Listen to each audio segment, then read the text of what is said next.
Dans l'épisode d'Un si grand soleil du mercredi 5 janvier 2022, Eve, Emma Colberti, a appris que Virgile, Fred Bianconi, était avec Manu, Moise Santamaria, le soir du 31 décembre.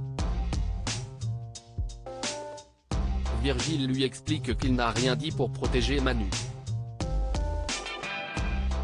S'il avait parlé, les policiers auraient découvert qu'il gardait la voiture de José Alvaro avec des tableaux volés et auraient compris que Manu et lui avaient couvert la cavale d'Elsa. Eve veut aider Virgile à retrouver Alvaro mais Virgile lui défend de se mêler de quoi que ce soit. Entêtée, Eve donne rendez-vous à Elliot, Stéphane Monpetit, et lui pose des questions sur José Alvaro. Elle lui explique que si Virgile ne retrouve pas les tableaux volés, Philippe Orsan pourrait faire n'importe quoi. Elle lui demande, par ailleurs, de l'aider à retrouver la trace d'Alvaro. Elliot accepte de mener son enquête et s'empresse d'aller mettre les tableaux volés en sécurité.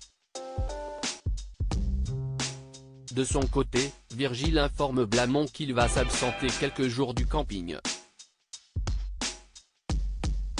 Par ailleurs, il lui demande de se taire si quelqu'un lui pose des questions sur lui et Manu. Personne ne doit savoir que ce dernier était au camping le soir du réveillon. Sous la menace, Blamont promet de ne rien dire. En fin de journée, Philippe Orsan vient voir Blamont et lui pose des questions sur Virgile. Dans un premier temps, l'ancien gérant du camping tient sa langue.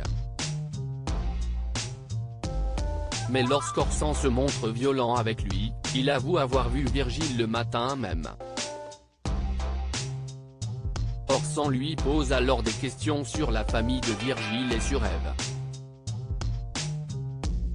Arthur se rapproche de Jennifer à l'hôpital. Arthur, Auguste Yvon, et son patient, Tim, croisent Jennifer, Eline Craipo, la nouvelle aide-soignante. Tim remarque que la jeune femme ne laisse pas Arthur indifférent. Peu après, Jennifer demande à Arthur de l'aider à réviser pendant la pause déjeuner. La session révision se passe à merveille et Jennifer remercie Arthur, ce qui le fait rougir.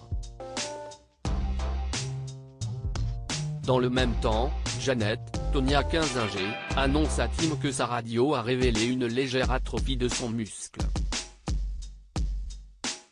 Les médecins souhaiteraient donc faire une IRM pour s'assurer qu'il n'y a rien de grave. Tim redoute de ne plus jamais pouvoir faire de vélo et de devoir renoncer à sa carrière de coursier. Jennifer lui remonte le moral. En sortant de l'hôpital, l'aide-soignante informe Arthur de l'IRM que doit passer Tim. Le brancardier espère que les médecins ne trouveront rien de grave, d'autant que Tim est un mec bien. Il confie avoir du mal à garder ses distances avec les patients, un souci que Jennifer rencontre aussi. Elle est néanmoins heureuse de pouvoir trouver du réconfort auprès des autres soignants et remercie Arthur de l'avoir écouté.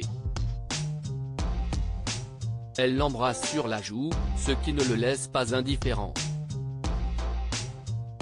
Steve tend un piège à Marvin au commissariat. L'enquête sur l'agression de Manu se poursuit. Le portable du policier a borné à l'extérieur de Montpellier dans la soirée du 31, mais la localisation est trop vague pour savoir où a eu lieu l'agression.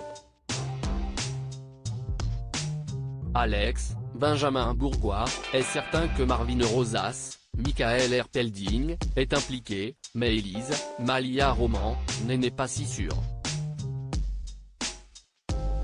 La veille, Camille, Léonida rend la mort, et Steve, Lia Desmain, se sont disputés au sujet de Marvin. Pour apaiser les choses, Steve décide de mener son enquête pour découvrir ce qui est vraiment arrivé à Manu. Il va voir Marvin mais se heurte à Oscar, qui l'informe que son frère ne veut pas le voir.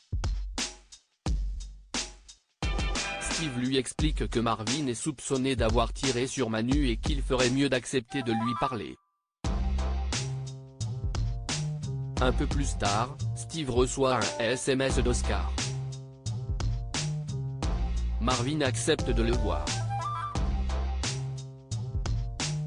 Les deux frères se donnent rendez-vous et Steve demande à son frère s'il a tiré ou non sur le père de Camille. Tandis que Marvin assure que non, les policiers font irruption et l'interpellent. Steve lui présente ses excuses et baisse les yeux.